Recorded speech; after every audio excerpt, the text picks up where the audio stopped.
Assalamualaikum warahmatullahi wabarakatuh. Alhamdulillahirabbil alamin wa bihi nasta'in ala umuri dunya waddin.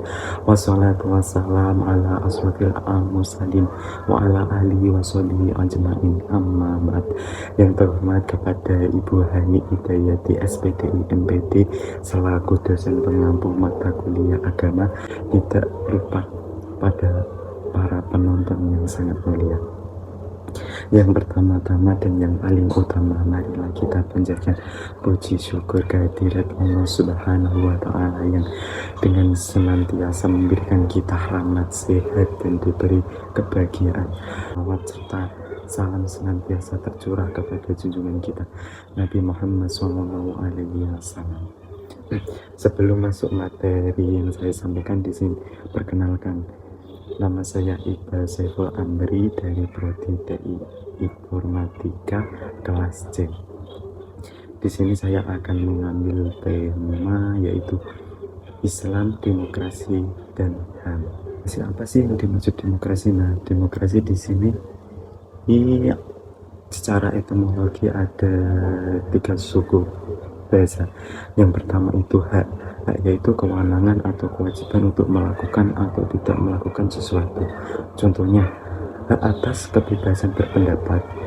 Ini mencakup kewenangan individu untuk menyatakan pendapatnya tanpa takut akan penindasan atau pembatasan dari pihak lain.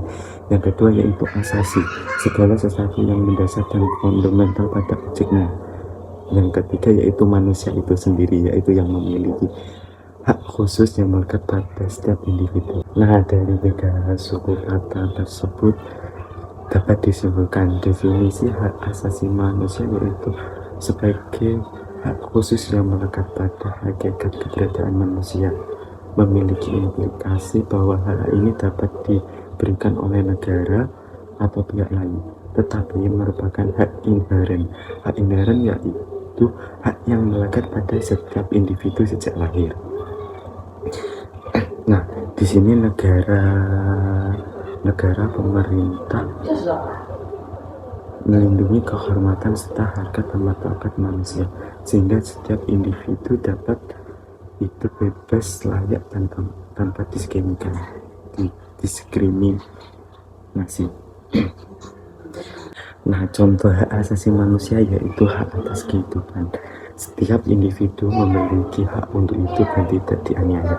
Yang kedua, hak kebebasan berpendapat, yaitu hak yang menyatakan pendapat tanpa takut terhadap represi atau pembatasan. Yang kedua, hak kesetaraan, yaitu hak tidak mengalami diskriminasi berdasarkan rasa, agama, gender, atau faktor lainnya. Nah, dalam Islam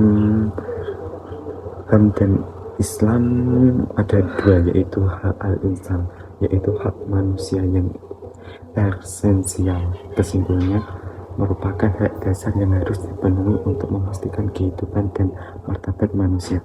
Contohnya, hak atas kehidupan, kebebasan dari ancaman pembunuhan atau perlakuan yang mengancam kehidupan.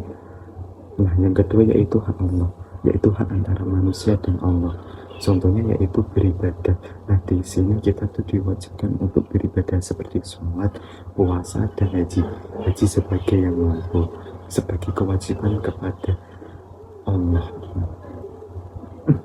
Nah, lanjut ke demokrasi. Nah, demokrasi itu apa sih? Demokrasi adalah bentuk pemerintah di mana kekuasaan politik berada di tangan rakyat. Konsep ini berasal dari Yunani kuno. Dengan kata demokrasi berasal dari bahasa Yunani yaitu demos yang berarti rakyat dan kratos yang berarti kekuasaan atau pemerintahan. Dengan demikian, demokrasi mengandung arti pemerintah oleh rakyat atau pemerintahan yang dijalankan oleh warga negara. Nah, prinsip-prinsip demokrasi yaitu dari kebebasan bertindak, hak untuk menyatakan kepentingan, hak berserikat. Nah, dalam Islam di sini ada 2 aliran, yaitu aliran yang menolak demokrasi dan yang kedua yaitu menyetujui perbedaan, menyetujui adanya demokrasi di Indonesia. Nah, Yang menolak ini beberapa kelompok yang beraliran konservatif, mungkin menolak demokrasi karena dianggap tidak sesuai dengan prinsip-prinsip syariah.